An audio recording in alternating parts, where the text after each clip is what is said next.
আজ আমি বাংলা ব্যাকরণের একটি গুরুত্বপূর্ণ পার্ট ক্রিয়াপদ নিয়ে আলোচনা করব। একটি ক্রিয়াপদ কিভাবে ভিন্ন ভিন্ন রূপ নিয়ে বাক্যে স্থান পায় সেই বিষয় নিয়ে আলোচনা করব।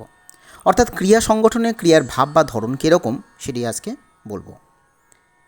যে বিশেষ ভাবের দ্বারা সমাপিকা ক্রিয়ার কাজ কিভাবে বাক্যে সংগঠিত হয় সেই বিশেষ ভাব বা ধরনকেই কিন্তু আমরা ক্রিয়ার ভাব বা প্রকৃতি বলি। ক্রিয়ার সংগঠনের রীতি ধরন বা ভাবকে প্রধানত 4 ভাগে ভাগ করা যায়, যেরকম নির্দেশক ভাব, অনুজ্ঞা ভাব, সংযোজক বা সাপেক্ষ ভাব, আর একটি হলো আকাঙ্ক্ষা ভাব। এই 4টি ভাগের মধ্যে আজকে আমি প্রথমে আকাঙ্ক্ষা ভাব নিয়ে আলোচনা করব। আকাঙ্ক্ষা ভাবটা কি? ক্রিয়ার যে ভাবের দ্বারা আকাঙ্ক্ষা, কামনা ইত্যাদি প্রকাশিত হয় সেটি হলো আকাঙ্ক্ষা ভাব।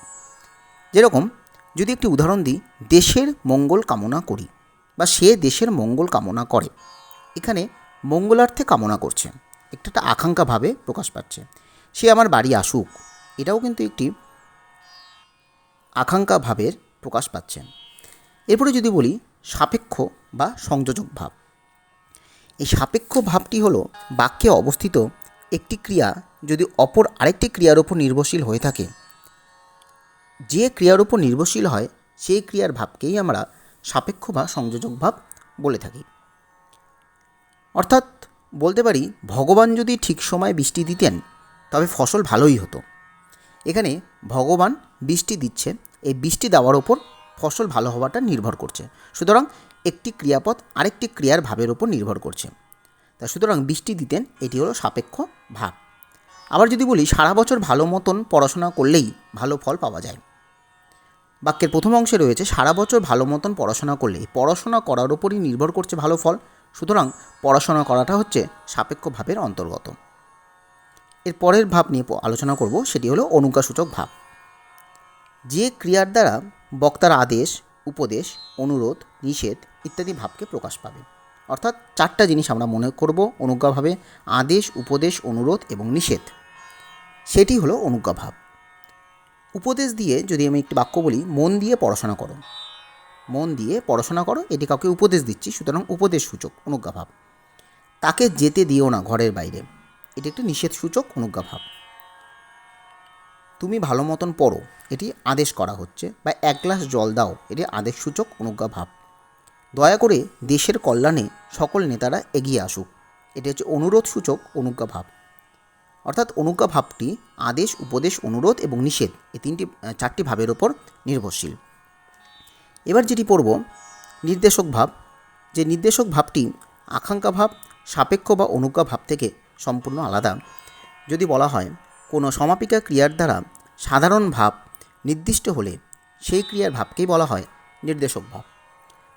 উদাহরণ হিসেবে বলা যায়, শেফালি মিষ্টি হাসি বলে গেল মা আসছেন। তার মানে শেফালির মিষ্টি হাসি এটাতেই প্রকাশিত হচ্ছে যে মা আসছেন, এটা একটা নির্দেশ প্রকাশ পাচ্ছে। আবার গোলাপকে তুমি যে নামে ডাকো গোলাপ সেই থাকে, এটা একটা নির্দেশক ভাব। তবে নির্দেশক ভাব 2 রকম হয়ে থাকে, যেটা প্রশ্নসূচক বা ভাব বা সাধারণ ভাব।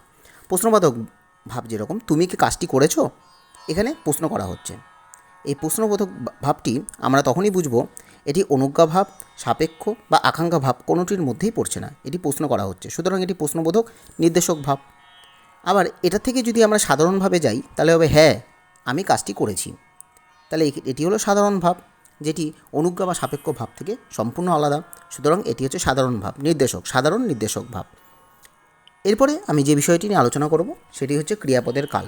ক্রিয়ার কাল নিয়ে পূর্বের ভিডিওতে আমি বিস্তারিত আলোচনা করেছি, কিভাবে ক্রিয়াপদের কাল নির্ণয় করা সম্ভব হবে সেই সূত্রটি জানিয়েছি। আমি আজকে কয়েকটি উদাহরণ বলবো। যদি আমি বলি আবার দাঁড়াবো গিয়ে দুঃখের দৌড়ে, গল্পটা সবাই জানে, এটি হবে সাধারণ বর্তমানকাল। অসহায় জাতি মরিছে ডুবিয়া, এটি হবে ঘটমান বর্তমানকাল। মরিছে মানে মরছে, ইছে ঘটমান বর্তমানকাল। 1 ঘটি জল দিয়ে, এটি হবে অনুজ্ঞাসূচক বর্তমান অনুজ্ঞাসূচক কাল। এরপরে রয়েছে বহুবার বলা সত্ত্বেও আপনি কাজটি করেননি, এটি হবে পুরাঘটিত অতীতকাল। হয়তো আমি তোমাদের কথাটা বলে থাকবো, এটি হবে পুরাঘটিত ভবিষ্যৎকাল। পশ্চিম আজি খুলিয়াছে দ্বার, এটি হবে পুরাঘটিত বর্তমানকাল। আমি বই পড়ছি, এটি হবে কি ঘটমান বর্তমানকাল। আমি না করতাম না তাকে, এটি হবে নিত্যবৃত্ত অতীত। কাজটা সে নিশ্চয়ই করে ফেলবে, এটি হবে পুরাঘটিত ভবিষ্যৎ। ওকে একবার পাহাড়ে নিয়ে গিয়েছিলুম, এই বাক্যে এটি হবে গিয়েছিলুম লুম, সুতরাং এটি হবে পুরাঘটিত অতীত। ক্রিয়াপদের কাল নির্ণয় করতে গেলে অবশ্যই ক্রিয়াপদের অর্থের উপর আমাদেরকে নির্ভর করতে হবে এবং বর্তমান, অতীত, ভবিষ্যৎ, প্রথম পুরুষ, মধ্যম পুরুষ এবং উত্তম পুরুষ কীভাবে ক্রিয়াপদের কাল নির্ণয় করা সম্ভব সেটি আমি পূর্বের ভিডিওতে আলোচনা করেছি। এছাড়াও পরবর্তী ভিডিওতে বিস্তারিত আলোচনা করব। আজকের আলোচনা এখানেই শেষ করলাম। আর ভিডিওটি ভালো লাগলে অবশ্যই লাইক, শেয়ার এবং সাবস্ক্রাইব করে দিবে আরও বাংলা ব্যাকরণের এই ধরনের ভিডিও পাওয়ার জন্য। ধন্যবাদ।